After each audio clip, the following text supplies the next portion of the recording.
Welcome to WYCD Wicked, that stands for What You Can Do. Actually, today, this morning anyway, I guess it stands for, you did it. I don't know. I don't have that quick a mind, apparently, to come up with a new piece of alliteration. Anyway, the point is there's no plan for this stream. There's not a thing you got to do. Why? It's just the news. We're starting it off today. We're still going to do our 8 p.m. stream. Of course, we got plenty you can do. But there are so many developments. I just thought I'd come on and tell y'all a little bit about what happened overnight. And it took all of my strength not to play Living in America from Rocky and get on here with the Apollo Creed outfit and the Uncle Sam Stars and Stripes hat and just dance around. You want to know why I'm so gosh darned happy? We'll get into that in just a moment. But first, we do have an even more recent piece of breaking news. Apparently, Zoe's a good girl. Yes, she is. Zoe's a good girl. All right. Now, the second most piece of breaking news I'm going to let Rachel Maddow tell you about. Here it is.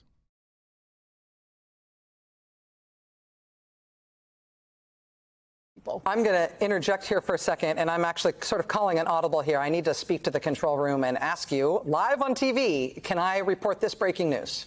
All right. NBC News has breaking news, which I can now bring to you. I'm sorry I needed to confirm that. If the answer had been no, that would have been a real cliffhanger. NBC News is projected a result in the very important Wisconsin Supreme Court election tonight. Janet Protasiewicz is the more liberal of the two candidates. Dan Kelly, the more conservative of the two candidates. This is considered broadly to be the most important election in the country, the most consequential election in the country in the year 2023. As you see with these elections here, the projected winner is Janet Protasiewicz, the more liberal of the two judicial candidates. Living in America. Yeah. Wisconsin. God damn. Well done. Why am I spoiling this? Hold on now. Judge Janet. Whoopsie. Judge Janet. My word. Great job, Wisconsin. Great job, Wisconsin. Good God almighty. That's a big W. That is a big W. I'm going to buy so much gosh darn cheese. Well done. In the later show, we're going to talk about this because it's so nice. We're going to talk about it twice. But I just want to say a couple of things. This is a massive deal down the line, as well as for some immediate decisions coming up. It's conceivable that we could have Wisconsin fairly districted. We could have fair districts in Wisconsin by the next election. Now, there is going to be some what you can do on that. Let's just take a moment to enjoy this. God damn, Wisconsin, you did it. Had somebody in the community tab talking about going out and voting. Oh, what the hell. I'm going to let this keep playing. Y'all, it's a good morning. Candidates here. This has very big consequences for Wisconsin and indeed for the country. I will just point out a couple of things here. This may very well mean that there is a deciding vote in the Wisconsin Supreme Court that results in abortion being legal in Wisconsin instead of illegal. It also means that Wisconsin, which is arguably the most gerrymandered state in the country, may finally get what are considered to be fair maps rather than radical Republican maps. I will also say that the Wisconsin Supreme Court is the one Supreme Court in the nation that agreed to hear Donald Trump's challenges to the 2020 election, and it was only by one vote that they refused his demand to throw out hundreds of thousands of votes in Democratic cities in Wisconsin, thereby giving him that state's election result when he had not, in fact, won it.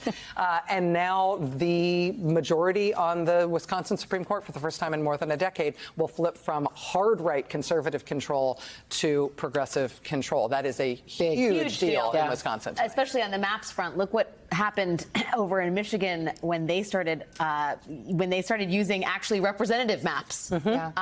Same thing might happen in this great state of Wisconsin, which would dramatically change the makeup of. Living in America. Yes, it surely did happen in Michigan. Oh, my gosh. All right. Second of all, look at that lineup that was on MSNBC last night. That's a hell of a... They had their big guns out. Good Lord.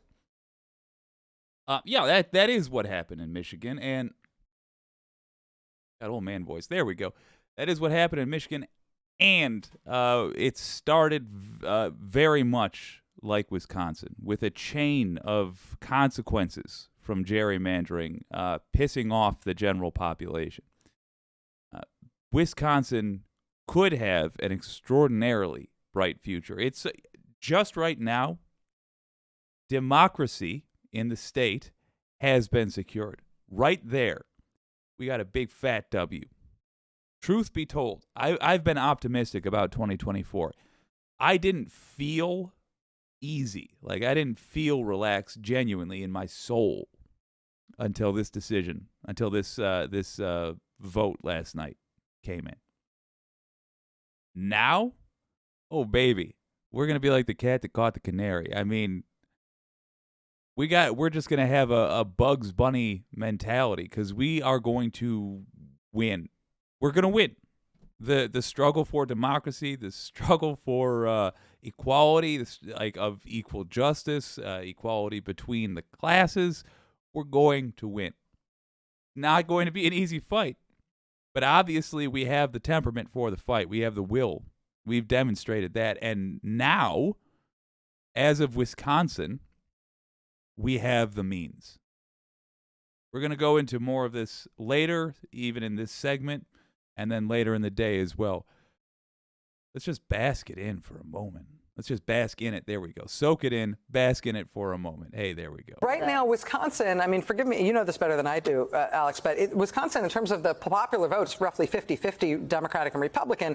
But if the population in Wisconsin votes that way, what they get, because their maps are so crazy, is basically a 2/3, 1/3 Republican majority, both in their state legislature, but also in their congressional delegation. And so if Wisconsin gets fair maps that actually represent the way people vote in Wisconsin, it could flip multiple seats in Congress. That's right. It could flip control of Congress simply by this one result in this one Supreme Court state in this one election in Wisconsin tonight. And that basically happened in Florida, right? In the other direction. Yes. Illegal maps were used essentially to flip the Congress to the Republicans. Let me jump in here.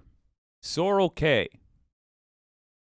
you just helped win a big one for democracy. We're bringing back the WYCD Community Member of the Day. Sorrel K, it's you. You're the wicked citizen of the day.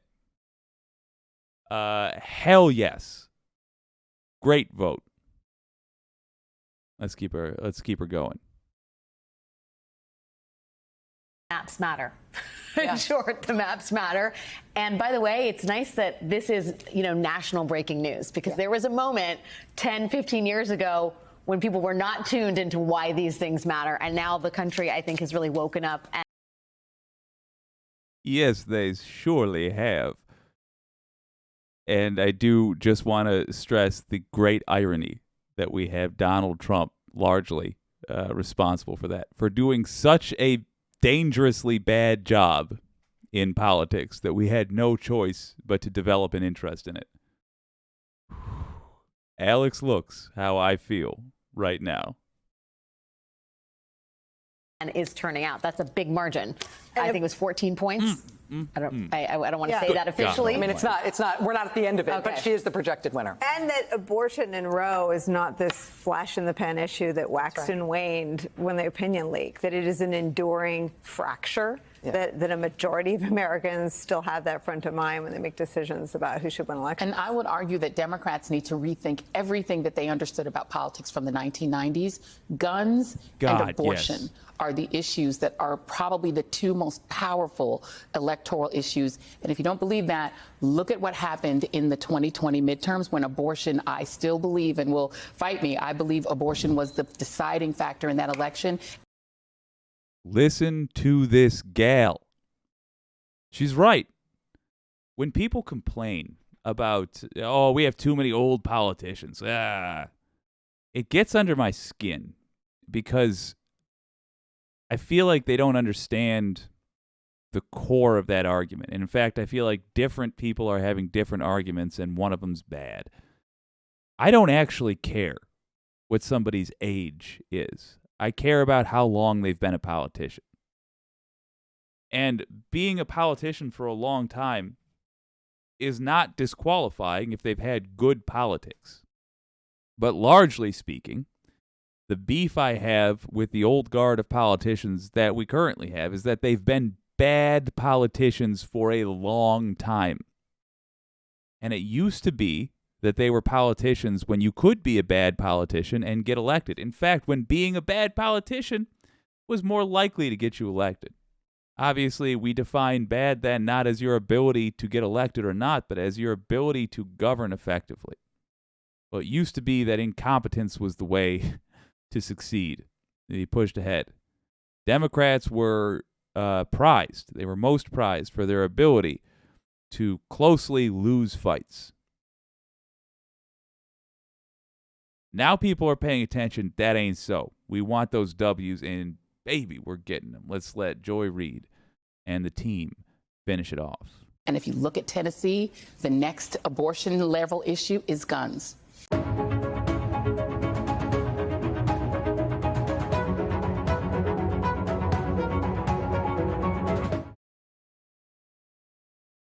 That's a hell of a tune.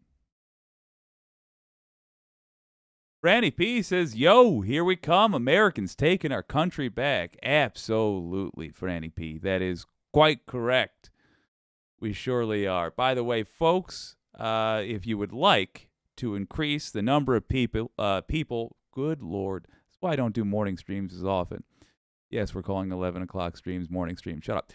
If you want more people helping you out in these fights, if you want these little schemes we come up with to be more and more effective, hit the like button. Subscribe if you haven't. We're building a team here. We are going to do stuff to affect all of America, all of the world if we can, but specifically the 2024 election. That's our target. Let's build up as much strength as we can. Make this stream popular. You know how the internet works. Do the things. Do the things. We're gathering a wicked team. It's going to be a lot of fun. So, as fun as that was, and by the way, we got great news out of Chicago too. I'm just going to tell you later on. Later in the stream, we're going to go over the arraignment. We're going to go over a massive win in Chicago. And we've got some what you can do type stuff that I think people are going to be surprised by at first and then wonder why nobody's ever done this. I'm looking forward to it. But first, got some real disturbing developments in the Roy McGrath case. If you're not familiar, pull this up.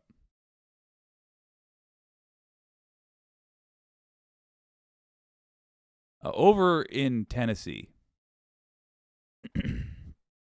Roy McGrath, the Maryland governor's former chief of staff, was killed after an agent-involved shooting. Fun fact, in the news industry, police will often send us a press release about an officer-involved shooting, and you can tell who's a skilled newsman and who's not based on whether or not they accept that phrasing.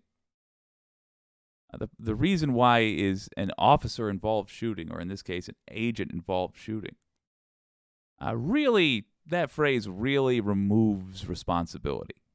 Now, for the record, this Roy McGrath character sounds like scum of the earth. Sounds like a genuinely bad human being, based on what I've heard. He also sounds like he's done nothing that's worthy of getting killed over. In general, I am not in favor with people who are carrying a badge in my name, killing people. I give no one permission to take a life. How about that? I give no one permission to do so in my name. Let's have a look at some local reporting to tell us about it. I don't think the local reporting is great in terms of how they phrase it, but I still overall like the report because they had some details that even CBS didn't have. And that's right, and McGrath's attorney is confirming his death to 11 News. This comes just 3 weeks to the day that McGrath was supposed to show up here at District Court in Baltimore for the start of his federal fraud trial. Now, the FBI says that at around 6:30 tonight, agents tracked him to the outskirts of Knoxville, Tennessee, in a commercial area off the Kingston Pike heading south. And that's where the FBI says McGrath was hurt in a shooting involving one of their agents. Now, his attorney, Joe Murtha, is confirming that he died after that shooting, telling us, quote, the loss of...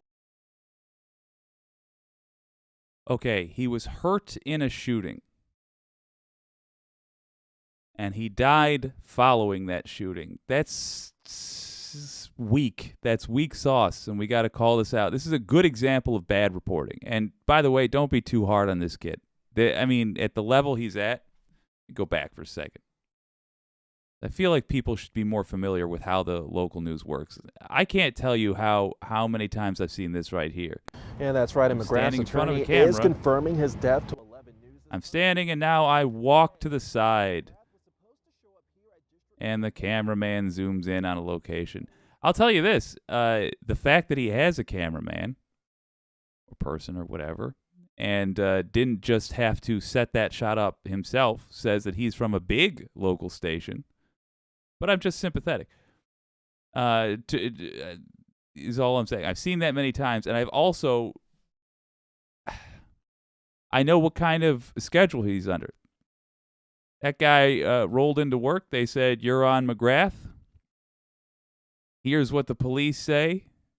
You've got 4 hours or whatever the hell, 6 hours, 8 hours, however long he had. It might seem like nothing for a 2-minute segment till you realize he had to gather all this information. The point is, I'm being hard on him because it's important to get this right, and it's important that you understand what it looks like when it's gotten wrong. But that's not to say he's a bad reporter. Who's a famous football guy? I'm sure Dan Marino fumbled plenty of times. Dating myself there. Doesn't mean he's a bad reporter, but that was badly done right here. Anyway, the point is, don't just leave it. Well, you shouldn't. If you hear your local folks just leave it alone at a thing happened, and on the other side of it, or the police entered a building, and so did the suspect. Then a thing happened, and on the other side, the police walked away, and the suspect was dead. Anyway, that's the end of the case. Not acceptable. He does have an additional detail, though, that I didn't read that I didn't see in the other articles.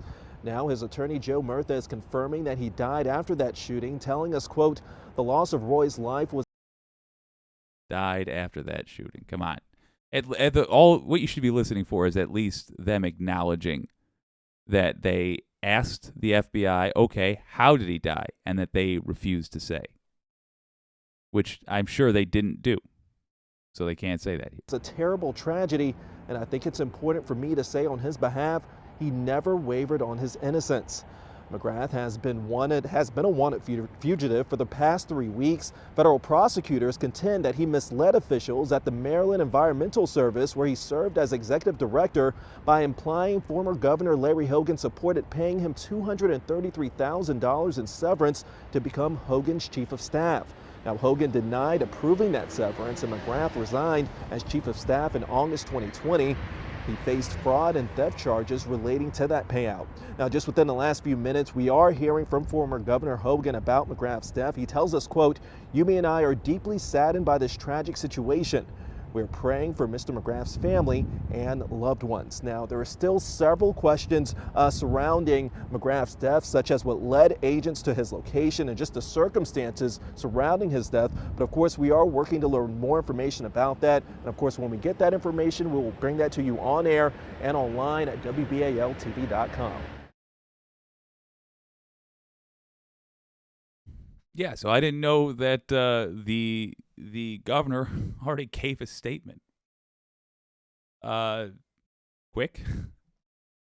And I was glad to hear that they at least, I mean, they didn't come out and I guess jump on it with both feet, but he acknowledged there's questions remaining. Why did they kill? Did you see that Poindexter? Was he really that much of a danger?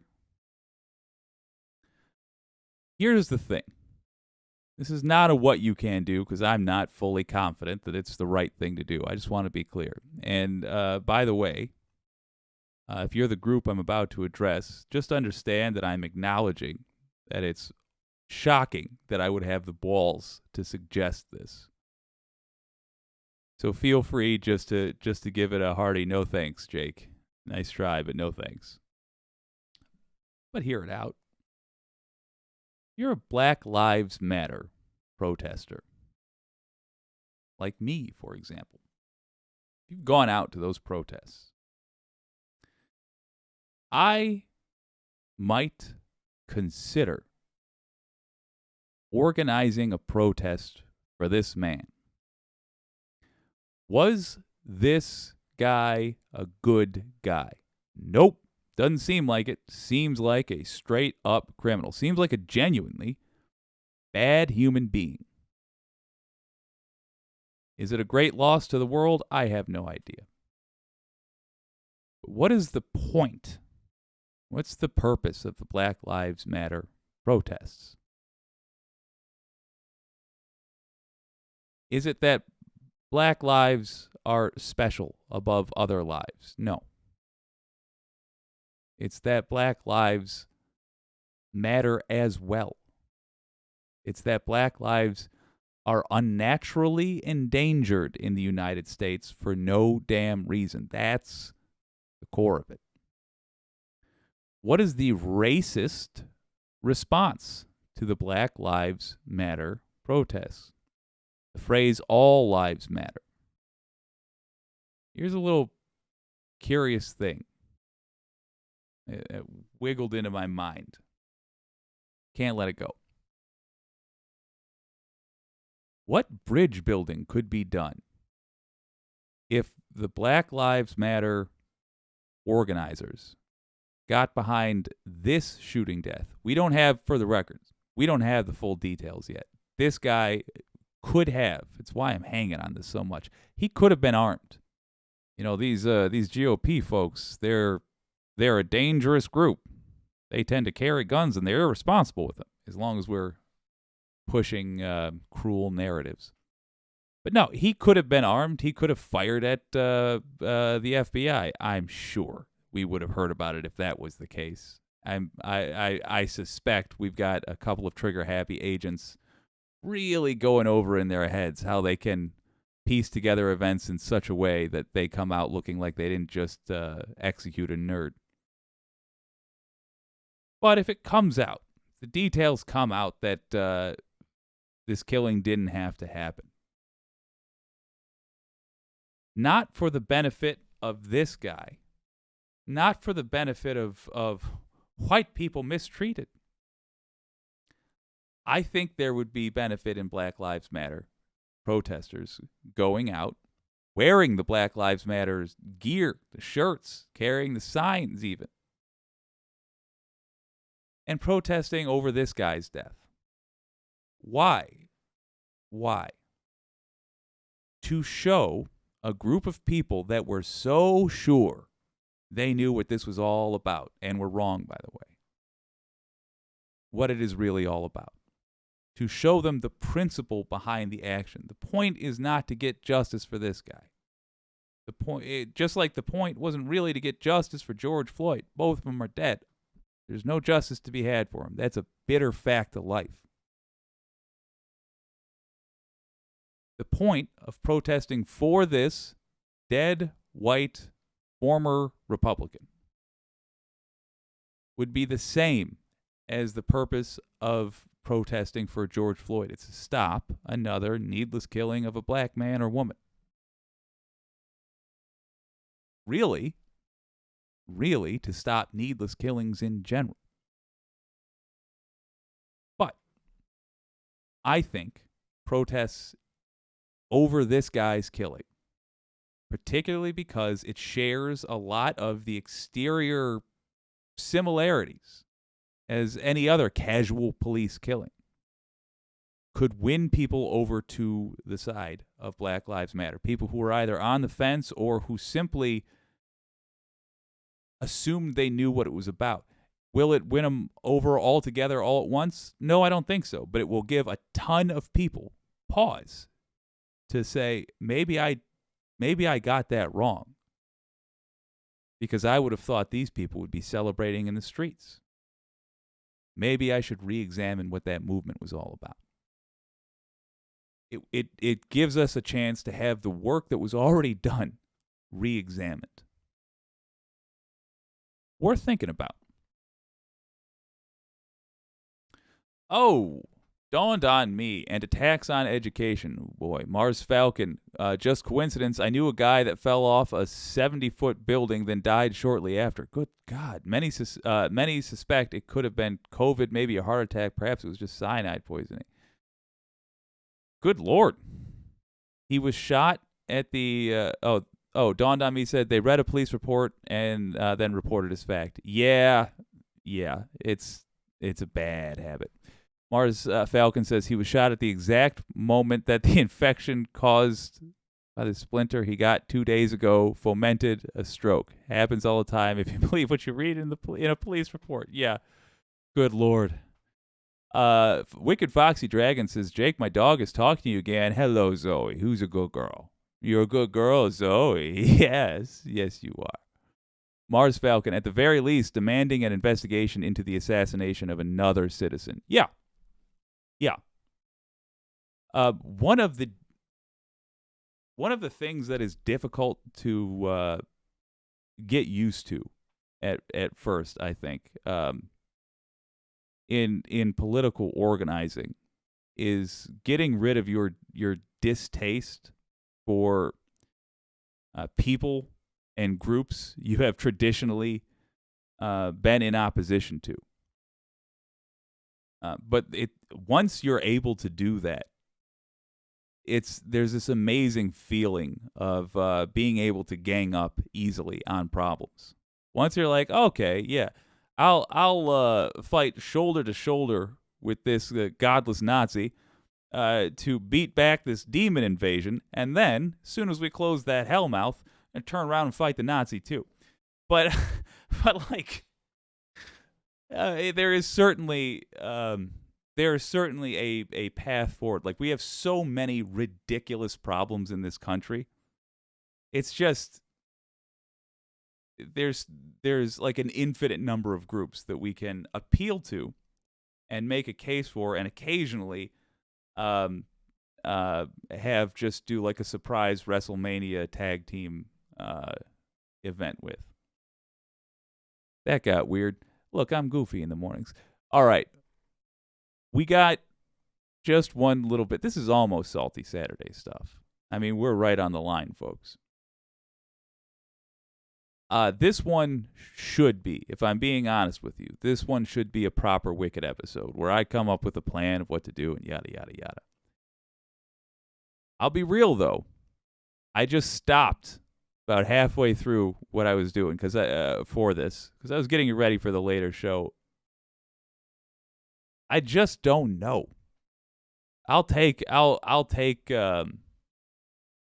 on this because I'll take advice on everything, but Donald Trump's kids are the ones causing trouble in this next story. And I genuinely do not know if it is even the judge's place to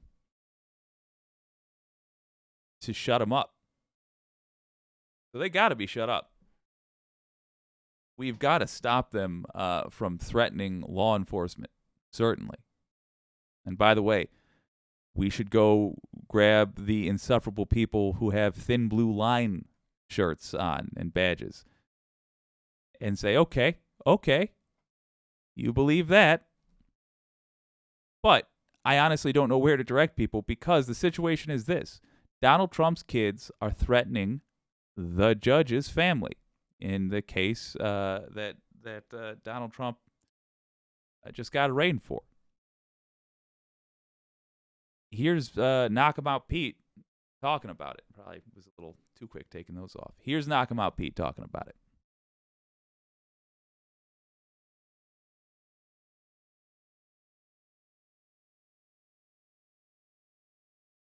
I'm Ben Meiselas from the Midas Touch Network. As Donald Trump was being criminally arraigned in Manhattan court, and at essentially the exact same time as the judge was admonishing him about his posts where he's threatening people, threatening the district attorney, and threatening the judge, Don Jr., Eric Trump, and Marjorie Taylor Greene were threatening Judge Juan Merchan, the judge who presides over Donald Trump's criminal case. They were threatening Judge Juan Merchan's daughter.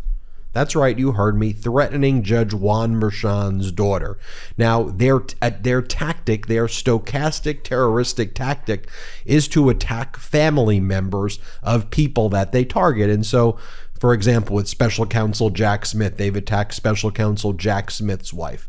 When it comes to Manhattan District Attorney Alvin Bragg, they've attacked Alvin Bragg's wife. They put her name out publicly. I'm not going to show those posts where they put her name, but they put Alvin Bragg's wife's name out there publicly, knowing their cult followers on the cult social media platform will terrorize these individuals and threaten them. That's the point. And as Judge Juan Merchan, at the exact moment, was admonishing Donald Trump about his posts threatening people, you had Eric Trump, Don Jr., Marjorie Taylor Greene posting photographs of Judge Juan Merchan's daughter. We are going to completely redact the photos and any reference to Judge Juan Merchan's daughter's name, but I do want to show you these posts. Before showing you these posts, though, I want to show you the inside account from a reporter at CNN who talked about the judge admonishment about these threatening posts being made by Donald Trump. Play the clip. And to Trump, the judge said that he was not going to impose any kind of gag order. He said he wouldn't, even if he was asked right now, but he did warn the former president and also the prosecutors to warn their witnesses to tamp down their rhetoric, to reduce what they were saying about the case. And the judge warned both sides, but particularly speaking to former President Trump, not to make any statements that would incite any violence or threats against any officials. So you see there, as I expected, there was no gag order that was issued, but what the judge basically was saying is that for now, no gag order, but I'm warning you about making future posts like this. And as the judge was saying this, here is a post from Donald Trump Jr. He posts a photograph of Judge Juan Merchan's daughter and says, "Seems relevant, yet another connection in this hand-picked Democrat show trial. The BS never ends, folks. Daughter of judge on Trump case worked on Biden-Harris campaign," and it is a photo of the judge's daughter. As George Conway way, says Don Jr., like his father, is scum. And I could not agree more. And look, it's all coordinated. Here is Marjorie Taylor Greene. And Marjorie Taylor Greene says, you can't even make up how corrupt this witch hunt is. And it is a post of Judge Juan Merchan and Judge Juan Merchan's daughter. We are going to redact that. And Eric Trump also posts, daughter of judge overseeing Trump's case, worked for Kamala Harris campaign, now serves as president of company that has Biden-Harris campaign as client. And it is a... Good Lord. I thought they got to that just a wee bit earlier. All right, so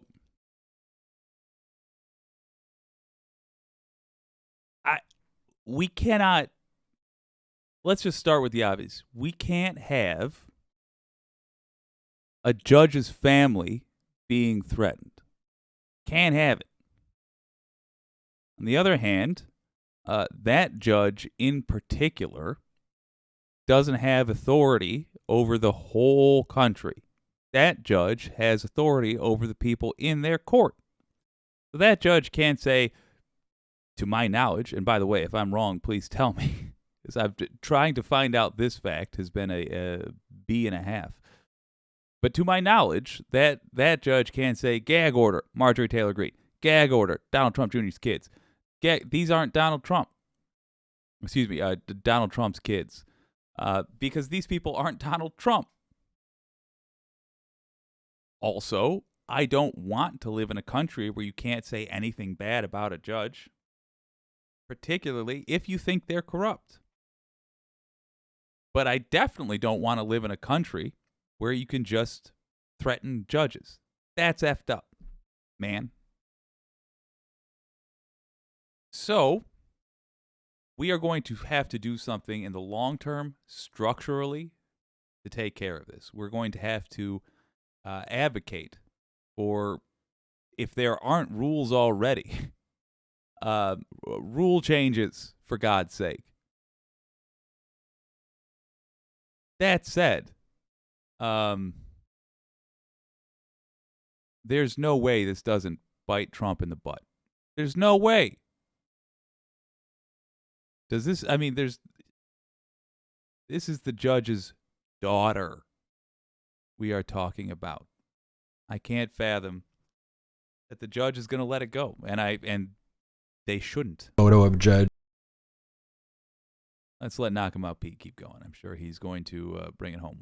Juan Merchan's daughter. And this is what Donald Trump had previously posted, the threat about Judge Juan Merchan. Trump wrote, the judge, quote, assigned to my witch hunt case, a case that has never been charged before, hates me. His name is Juan Manuel Merchan, was handpicked by Bragg and the prosecutors, and is the same person who, quote, railroaded my 75-year-old former CFO Alan Weisselberg to take a plea deal, plead guilty, even if you are not 90 days, 90 days, fight us in court, 10 years life in jail. He strong-armed Allen, which a judge is not allowed to do, and treated my companies, which did not plead viciously, appealing. So what he's referring to, though, Judge Juan Merchan was the judge who presided over the case, the felony case against the Trump Organization, where the Trump Organization and the Trump payroll organization was convicted on 17 felony counts for their tax schemes that they were involved in. The jury absolutely hated the Trump Organization, hated the lawyers for the Trump Organization, hated the lying witnesses for the Trump Organization, and it was a jury that very quickly, in 9 hours, found the Trump Organization guilty on all 17 felony counts. By the way, Alan Weisselberg entering into the plea deal was probably the best thing Weisselberg could have done at that moment, because if he went on trial like the Trump Organization, he would have lost, and he would have been sentenced for far longer than he ultimately was in Rikers Island, where he is still at now. For the record, I don't think Rikers Island should even be in existence based on what I have seen of that particular jail. But if somebody's got to be there, let it be Donald Trump's henchman or Donald Trump himself. I'm just that petty. And as Donald Trump continues to make these threats, people in his orbit justify it, and it is absolutely disgusting here. This was outside the courtroom. So after Donald Trump's arraignment, these are his lawyers, and here's Joe Tacopina, who's made an absolute fool of himself, as all Donald Trump's lawyers have. Before we get to this, I'm going to just do a little admission to you. The first time I saw Joe Tacopina on television, I thought, oh, this guy is going to be effective. Because his attitude was such that I was like, oh yeah, he's going to. And then he got about 2 sentences in, and I was like, oh no, never mind. He's just a young Giuliani. Great. I don't know what happens with Tacopina, but it's like he's finding out how corrupt Trump is as he's being asked questions about Trump. It's like he didn't bother to check who his client is. It's wild. Basically denying and gaslighting the public about what took place. And Tacopina, is saying here, trying to defend Donald Trump's horrific post that he's making. Play this clip. Messages. We are here to talk about the case and litigate cases. We can't address what he posts or what he wants to post or did post. But as his attorneys, have you told him to stop posting this rhetoric, so these what messages I said about before the judge? Was we can't, literally, we can't tell you what we've discussed with our I client. understand, So but are that's the you answer. concerned that he's continuing to Not go after concerned at the all. judge, talking about the judge's wife, talking about the family? I mean, I don't think the judge was concerned about it. Yeah, but any other defendant, wouldn't you be like... Any other defendant wouldn't be here today. He's not going after the judge. He is not going after the judge. He commented that he thought that there were some issues that may cause a conflict. That's not going after the judge. He is not threatening the judge. He is not going after the judge. He's going after the DA. He has said that the DA, he is angry because the DA has brought a case that is unjustified. And so I'm not going to comment on it. You may disagree with the way he spoke, but he is angry. Can you talk about the process? Was he fingerprinted? Was there a mugshot? I'm not going to talk about it. Was there a mugshot? In fact, I think thank you for your attention. This episode is brought to you by BetterHelp.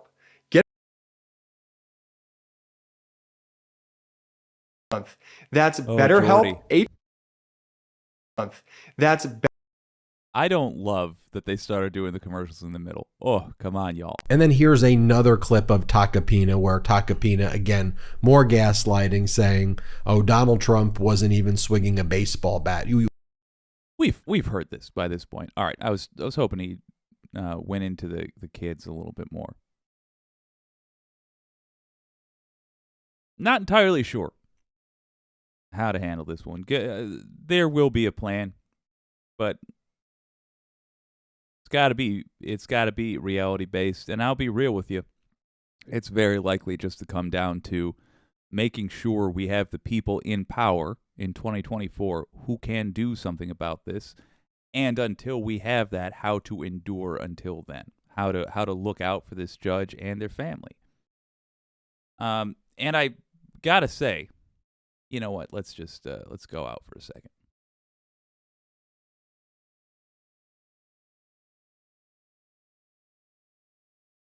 And I gotta say, we don't know that the judge isn't going to respond today. That's possible. In fact, I hope that is what happens.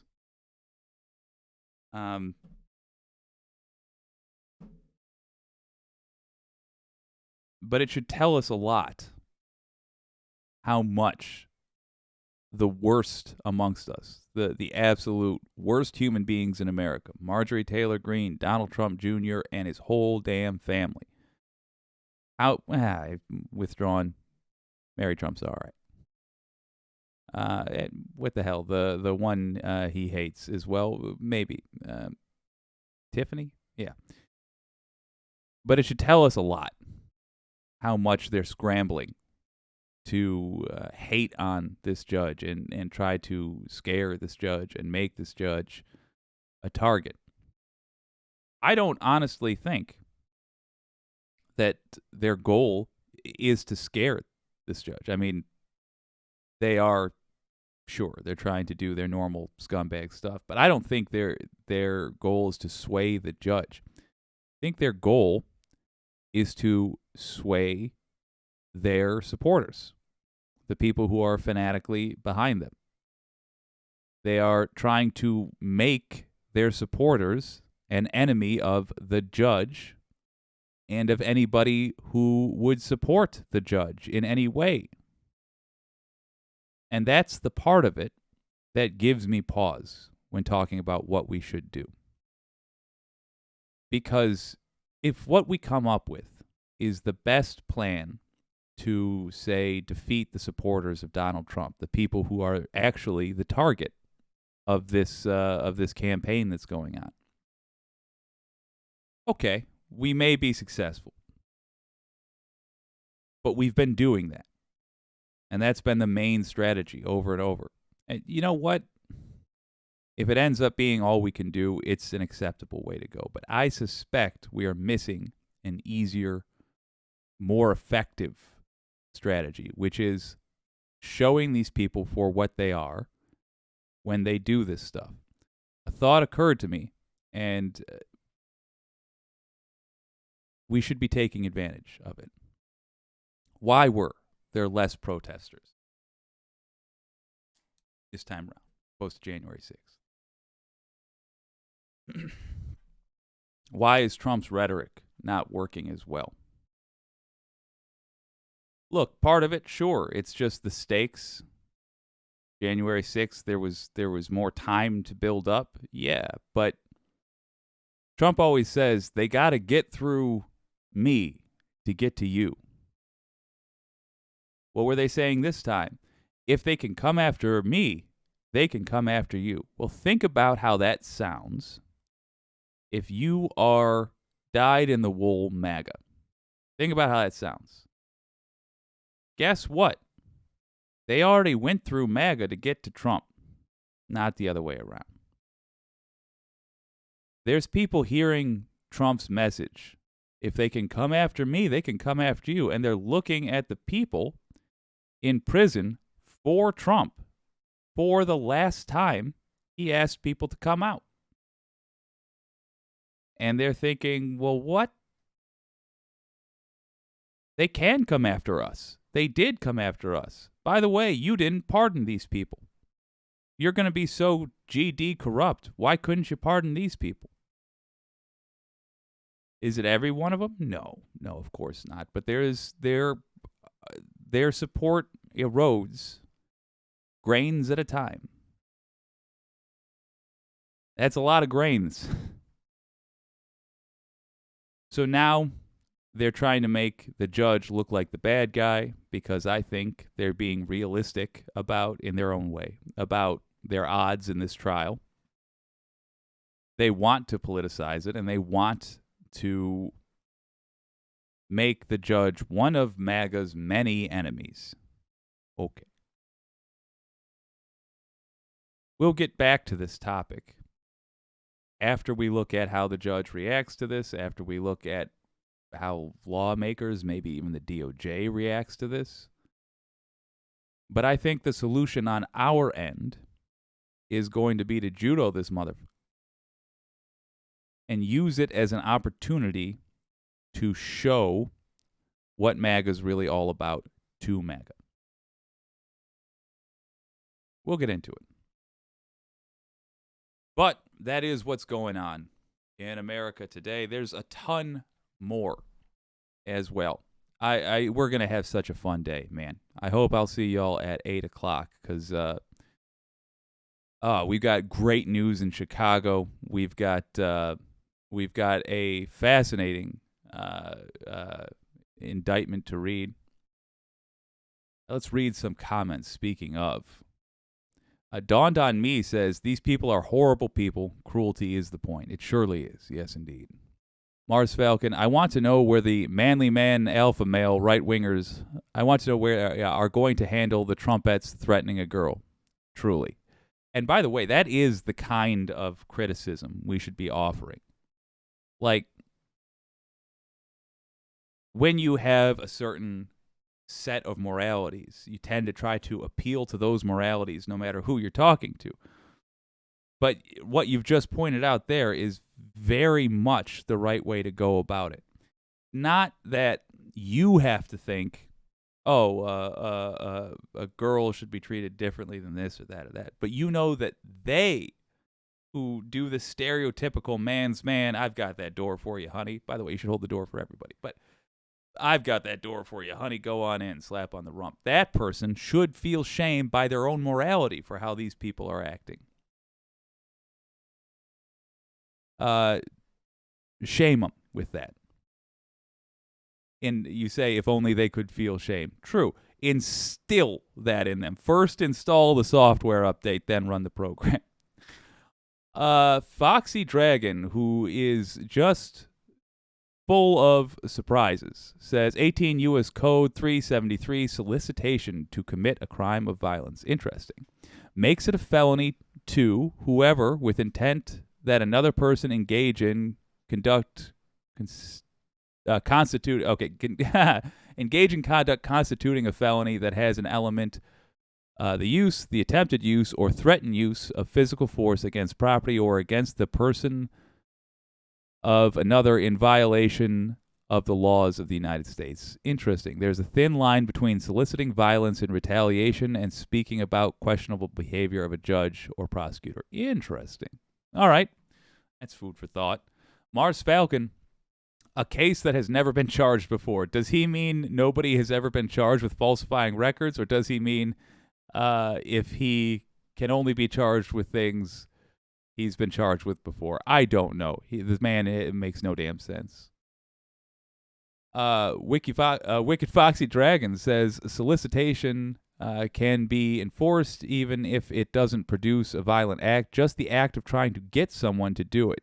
Incitement is enforceable only if the act of violence happens. Interesting.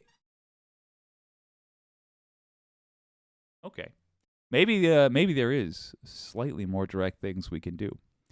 Well, we're gonna tear into it. Certainly in a future segment, in a near future segment, and in the show later today, we're going to be talking about developments in Chicago. We're going to be talking about the implications of Wisconsin and how we can take advantage of this this massive win.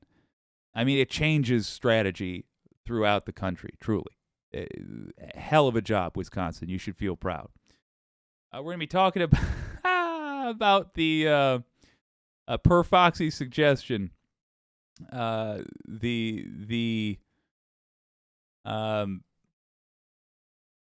developments from yesterday and the statement of facts relating to the hush money payments. We saw Matt Binder last night went through it as well in a just a delightful stream. And a couple of other news items from around the country that just happened and are ripe for plucking with the opportunities. But until then, this has been WYCD Wicked. That stands for what you can do. Thanks for hanging out with me this morning. My name's Jake.